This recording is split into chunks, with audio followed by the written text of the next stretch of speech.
$847.32. Now, this isn't seed money. It's not a starting investment. It's something way more sobering than that. You see, for Marcus Chen, this was it, the grand total. His entire net worth after a decade of playing by the rules. A decade in a safe corporate job, climbing a ladder that he finally realized. Have you ever felt stuck? Like you're playing a game, but the rules were written for somebody else? Well, today we're going to talk about a story. A story about a 730-day period that completely, and I mean completely, reshaped one man's reality. A crucible.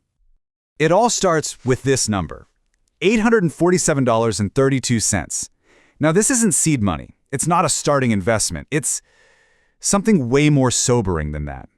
You see, for Marcus Chen, this was it, the grand total. His entire net worth after a decade of playing by the rules. A decade in a safe corporate job, climbing a ladder that he finally realized was leaning against the wrong damn wall. He was one missed paycheck away from it all being over. And then, this quote from an old documentary just hits him, like a lightning strike. This one single idea from JP Morgan becomes the spark for everything that's about to happen. It forced him to ask a really uncomfortable question about his own life. And here's the answer he came up with. The good reason, the one you tell your parents and your friends, was financial security. Makes sense, right? But the real reason, that was the one that kept him staring at the ceiling at 3 a.m. He was just tired of being invisible, tired of having to ask for permission to live his own life. So with that realization, the whole game changed. He wasn't just going to try to save a little more money here and there. No. He was going to make a vow, a deadline with real, serious consequences. That's right. 2 years, 24 months, 730 days to build $1 million portfolio. And he's starting from less than $1,000.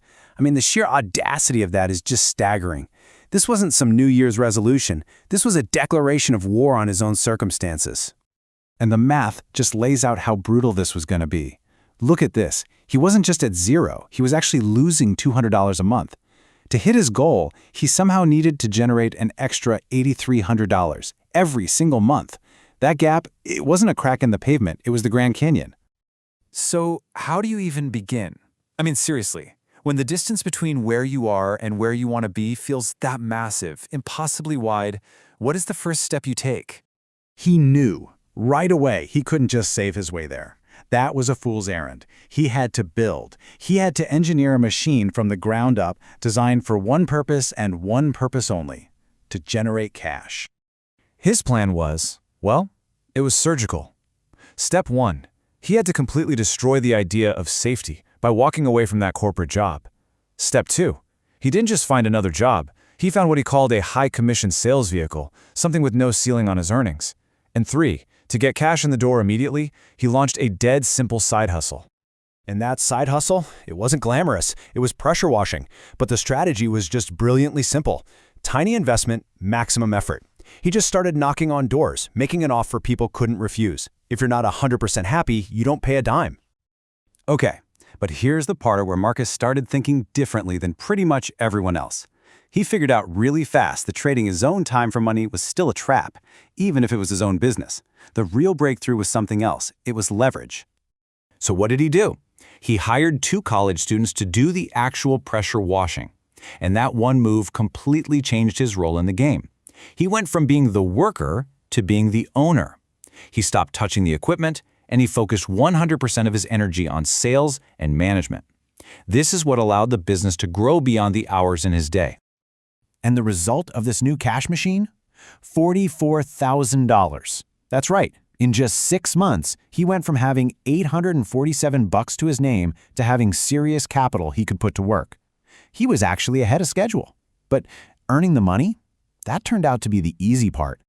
Because now came the first real test. This wasn't just about spreadsheets and hustle anymore. This next phase was about dealing with people, with real risk, and buying his first major asset. He found this small HVAC company. The owner was retiring and wanted out. Now, Marcus didn't have enough to buy it outright, so he made this really creative offer. He put down his capital as a down payment and then had the owner himself finance the rest of the loan. Think about that. The seller was now financially invested in Marcus's success. It was brilliant. But the deal came with a catch. He had to keep Tommy, the lead technician, who'd been with the company for 12 years.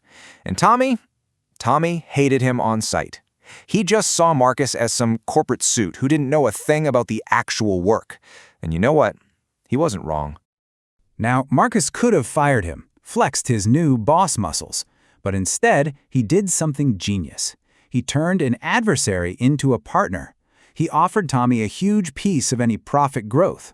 All of a sudden, their incentives were perfectly aligned. If Marcus won, Tommy won even bigger.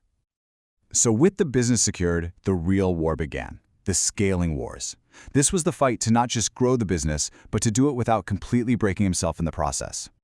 And the cost was immense. We're talking 85-hour work weeks. He's juggling the sales job and this new HVAC business. He started missing birthdays, important family moments. And eventually, the strain just became too much for his relationship. His girlfriend's parting words were just devastating. She said he wasn't a person anymore. He was just ambition in a human suit. This was his rock bottom. He was winning the financial war, but he was losing himself. He actually broke down, wondering if the price he was paying was just too high. But he didn't quit. He pushed through that pain. And at the 1-year mark, the halfway point of his vow, he finally stopped to take stock. And what he had built, it was nothing short of a new foundation for his entire life.